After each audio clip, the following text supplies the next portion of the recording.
Assalamualaikum warahmatullahi wabarakatuh. Dan kita bertemu lagi dengan Suriman Corner dalam episode kuliah online. Dan kali ini adalah kuliah online hukum administrasi negara untuk mahasiswa di semester ganjil. Untuk memudahkan kuliah hukum administrasi negara ini akan dibagi beberapa bagian. Yang pertama, part 1 adalah ada 4 materi kuliah. Yang pertama, bagaimana latar belakang timbulnya hukum administrasi negara. Materi ini menjadi penting untuk mengantarkan mahasiswa memahami tentang latar belakang hukum administrasi negara. Yang kedua adalah apa istilah hukum administrasi negara dalam literatur hukum, atau kita membahas terminologi hukum administrasi negara.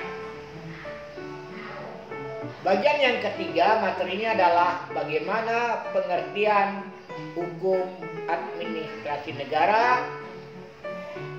Dan bagian keempat, bagaimana ciri-ciri hukum administrasi negara. Baik saudara-saudara mahasiswa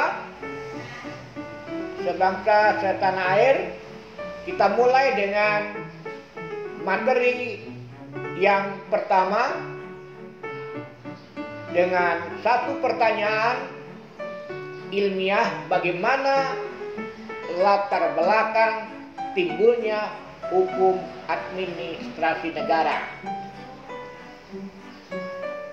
Jawaban atas pertanyaan di atas ini berkaitan dengan perkembangan konsep negara hukum yang terjadi di negara-negara di dunia.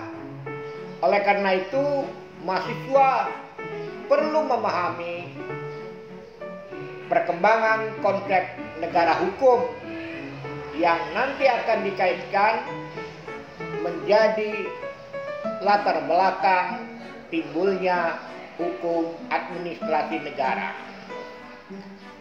Oleh karena itu, mahasiswa perlu memahami terlebih dahulu. Yang pertama adalah konsep negara hukum. Dengan mengajukan satu proposisi tentang konsep negara hukum. Saudara-saudara mahasiswa, kita ketahui bahwa konsep negara hukum pertama kali digagas oleh Plato dalam bukunya Nomoi atau Undang-Undang. Dalam buku tersebut, Plato menyatakan bahwa penyelenggaraan negara yang baik adalah yang didasarkan pada pengaturan hukum yang baik. Ini memberikan satu pemahaman kepada saudara mahasiswa bahwa konsep negara hukum yang digagas oleh Plato ini merupakan basic pemahaman saudara tentang konsep negara hukum. Gagasan negara hukum yang dikemukakan oleh Plato dipertegas oleh muridnya Aristoteles dalam bukunya Politika. Di dalam buku tersebut, Aristoteles menyatakan bahwa suatu negara yang baik adalah negara yang diperintah dengan konstitusi dan berkedaulatan hukum. Jadi ada dua pernyataan Aristoteles di dalam buku Politika dalam kaitannya dengan gagasan negara hukum dari Plato. Pertama adalah bahwa penyelenggaraan negara yang baik diperintah dengan konstitusi. Dan yang kedua adalah dengan berkedaulatan hukum. Pertanyaan yang perlu diajukan adalah pemerintahan yang berkonstitusi yang bagaimana? Dalam hal ini ada 3 pemerintahan yang berkonstitusi karakteristiknya. Pertama, bahwa pemerintahan yang berkonstitusi adalah sebuah konsep pemerintahan atau pemerintah dilaksanakan untuk kepentingan umum. Ini menjadi penting digarisbawahi bahwa pemerintah dilaksanakan untuk kepentingan umum. Yang kedua adalah pemerintah dilaksanakan menurut hukum yang berdasarkan ketentuan umum atau general, bukan hukum yang dibuat sewenang-wenang yang mengenyampingkan konvensi dan konstitusi. Ini hal yang perlu digarisbawahi. Yang ketiga, pemerintahan berkonstitusi berarti pemerintahan dilaksanakan atas kehendak rakyat, yang tadi sudah disitir pertama kali oleh Plato dan diteruskan oleh Aristoteles, yaitu pemerintahan yang berkedaulatan rakyat. Nah, kalau kita telusuri konsep negara hukum yang dipaparkan oleh Plato maupun Aristoteles dalam kaitan dengan membahas latar belakang hukum administrasi negara, maka yang dikemukakan oleh Plato maupun Aristoteles itu adalah konsep negara hukum abad 19 yang kemudian dieksplorasi oleh Frederick Julius Stahl. Di mana Frederick Julius Stahl dengan konsep negara hukum formal, ya, negara hukum formal. Nah, Frederick Julius Stahl menyusun unsur-unsur negara hukum, yaitu mengakui dan melindungi hak-hak asasi manusia. Ini yang pertama. Yang kedua, untuk melindungi hak-hak asasi tersebut, maka penyelenggaraan negara harus berdasarkan pada sebuah konsep atau doktrin atau teori trias politika, yaitu adanya pembagian kekuasaan ataupun pemisahan kekuasaan. Jadi ada 2 hal, apakah distribution of power atau separation of power. Yang ketiga, dalam menjalankan tugasnya, pemerintah berdasarkan atas undang-undang, makte gestur, legalitas dalam segala bentuknya. Artinya ketika menjalankan tugas pemerintahannya didasarkan pada satu legalitas tertentu yang kemudian dipahami sebagai peraturan perundang-undangan. Kemudian yang keempat adalah apabila dalam menjalankan tugasnya berdasarkan undang-undang pemerintah masih melanggar hak asasi, ya, karena adanya campur tangan pemerintah dalam kehidupan pribadi privat seseorang, maka ada pengadilan administrasi negara atau pengadilan tata usaha negara yang akan menyelesaikan. Ini menjadi di dalam pemahaman negara hukum formal. Kemudian konsep negara hukum formal ini berkembang menjadi konsep negara hukum Anglo-Saxon di Inggris. Berkembang konsep negara hukum dengan istilah the rule of law untuk menyebut negara hukum yang dibutuhkan oleh Albert Van Disi mengenai unsur-unsur negara hukum. Pertama, tunduk pada supremasi of law, equality before the law, kesamaan di dalam hukum, menjamin dan melindungi hukum administrasi negara. Mengapa timbul konsep negara hukum? Negara hukum timbul merupakan reaksi terhadap pemerintahan yang absolut sebagai perjuangan untuk menegakkan dan memberikan perlindungan terhadap hak asasi manusia dengan tujuan menghapuskan pemerintahan yang absolut. Kemudian negara hukum ini ya yang absolut tadi itu dikenal dengan negara polisi. Pada tipe ini ya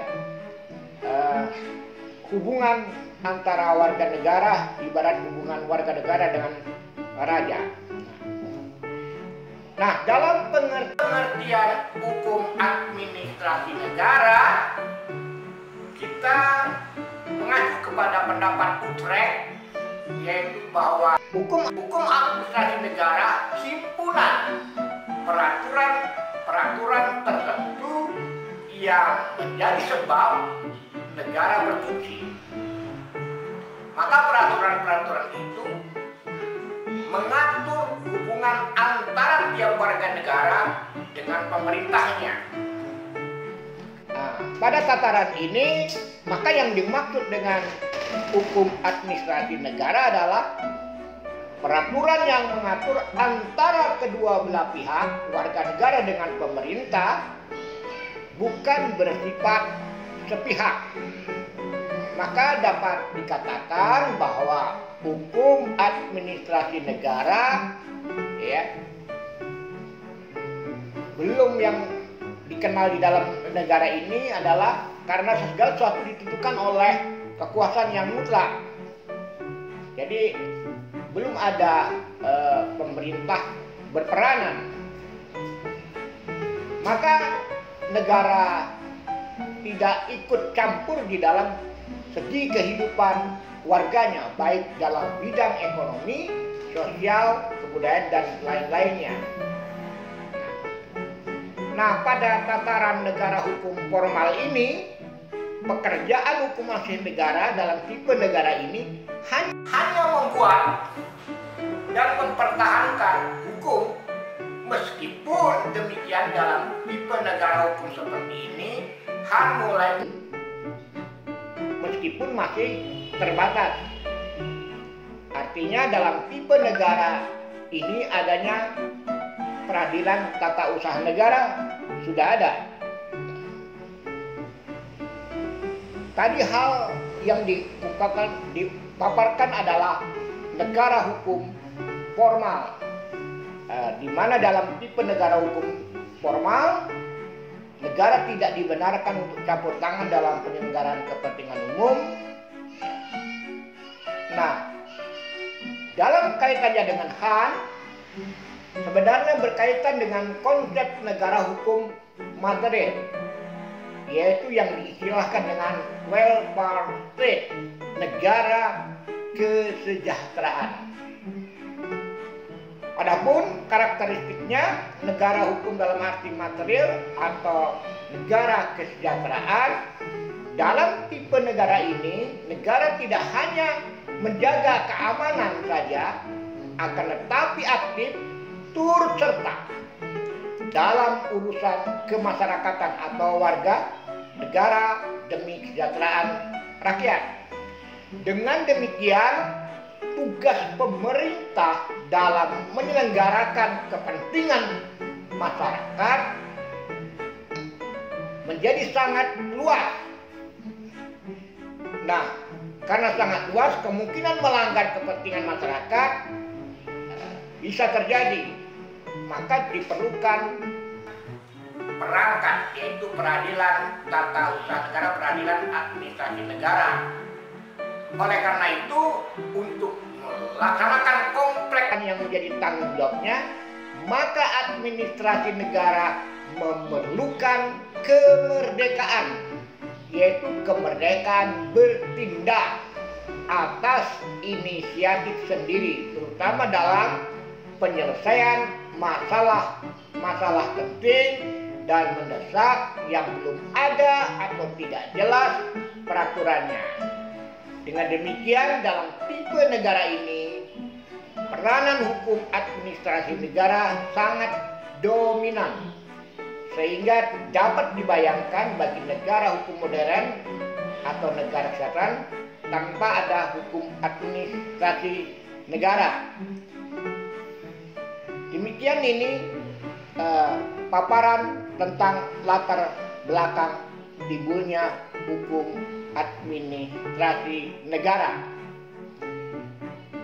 Pada bagian kedua ini, di materi hukum administrasi negara, kita perlu memahami istilah hukum administrasi negara dalam literatur hukum administrasi negara. Di beberapa banyak perguruan tinggi ada menggunakan istilah hukum administrasi negara, hukum tata pemerintahan, dan hukum tata usaha negara. Namun dari tiga terminologi, kita menggunakan hukum administrasi negara. Ini sesuai dengan kesepakatan pengajar hukum administrasi negara di Indonesia pada pertemuan di Cibulan pada tanggal 26 sampai 28 Maret 1973 bersepakat untuk menggunakan istilah administrasi negara. Dengan istilah ini memiliki pengertian yang luas untuk membuka dalam pengembangan ilmu hukum administrasi negara. Kemudian ketika masuk ke dalam kurikulum Inti Fakultas Hukum 1983, istilah ini dibakukan dengan istilah hukum administrasi negara. Kemudian di dalam tataran Undang-Undang Nomor 586 1986 yang juga dirubah dengan Undang-Undang Nomor 9 Tahun 2004, kita lihat di pasal 144 Undang-Undang Nomor 5 Tahun 1986 menyebut bahwa undang-undang ini dapat juga disebut Undang-Undang Peradilan Administrasi Negara. Dengan demikian, istilah ini yang kita gunakan. Bagian yang ketiga, kita ajukan pertanyaan, bagaimana pengertian hukum administrasi negara? Kita ambil pandangan dari Van Vollenhoven bahwa hukum administrasi negara merupakan kelanjutan dari hukum tata negara. Bahwa hukum administrasi negara mewujudkan tugas dari hukum tata negara. Artinya bahwa hukum tata negara memberikan wewenang kepada badan-badan kenegaraan yang kemudian berdasarkan wewenang itu masing-masing badan kenegaraan melakukan berbagai perbuatan, baik perbuatan membuat peraturan, regulasi, maupun perbuatan menyelesaikan satu peristiwa konkret tertentu berupa pemberian keputusan-keputusan yang disebut dengan ketetapan-ketetapan. Dan ini dilakukan dalam usaha melaksanakan bestur job sebagai tugas pokok administrasi negara dalam arti luas. Nah, kenapa ini dikaitkan dengan satu pandangan tentang administrasi negara? Karena di dalam administrasi negara sendiri ada dua pola pemikiran. Yang pertama, bahwa administrasi negara sebagai fungsi administrasi adalah fungsi yang secara nyata mengatur pelaksanaan hukum yang dibuat oleh lembaga legislatif yang ditafsirkan oleh lembaga yudikatif. Tapi ada juga pemikiran kedua yang menyatakan bahwa hukum administrasi negara lebih luas daripada hanya membahas aktivitas lembaga institusi saja.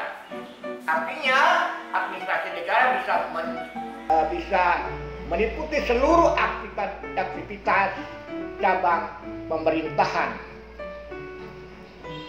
Dengan demikian, kita dengan pengertian hukum administrasi negara di atas, kita bisa menangkap apa objek hukum administrasi negara. Objek hukum administrasi negara adalah semua perbuatan yang tidak termasuk mengadili, meskipun tugas itu dilakukan oleh badan di luar eksekutif. Bagi hukum administrasi negara, yang penting bukan siapa yang menjalankan tugas, tetapi adalah masuk ke bidang manakah tugas itu. Nah, selain itu, hukum administrasi negara merupakan himpunan peraturan yang istimewa. Oleh karena itu, karena dia termasuk peraturan-peraturan istimewa, maka di dalamnya ada berbagai ajas-ajas hukum administrasi negara. Salah satu ajas yang penting adalah ajas upaya memaksa atau bersanksi sebagai jaminan perbuatan hukum administrasi negara. Kemudian ajas menempatkan orang yang tepat. Kemudian ajas kebebasan atau presumption yang kemudian nanti dipahami sebagai ajas diskresi. Kemudian materi kuliah bagian pertama bisa mengantarkan saudara untuk memahami inti dari hukum administrasi negara, di mana tadi objeknya adalah administrasi negara semua perbuatan yang tidak termasuk tugas mengadili, ya. Namun bagi hal yang terpenting adalah siapa yang menjalankan tugasnya, tetapi masuk yang mana tugas itu, dan semua tugas itu diatur dengan peraturan-peraturan regulasi istimewa. Baik, terima kasih kepada seluruh mahasiswa. Bagian pertama dari hukum administrasi negara cukup penting untuk saudara pahami. Terima kasih atas perhatian saudara. Jangan lupa untuk like, subscribe, dan share materi kuliah online ini.